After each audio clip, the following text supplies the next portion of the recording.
Hiszen már észrevetted, a jó tündérsem én vagyok.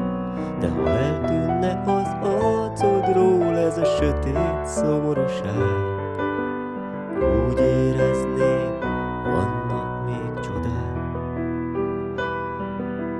Mit tehetnék érted, hogy előzzem a bánatot, hogy lelked mélyén megtörjem a gonosz varázslatot?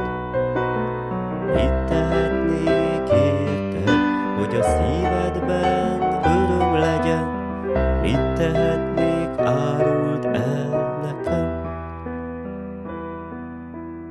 Nincsen varázspálcám, mellyel bármit eltüntethetek, és annyi minden van jelen, mit megszüntetni nem lehet.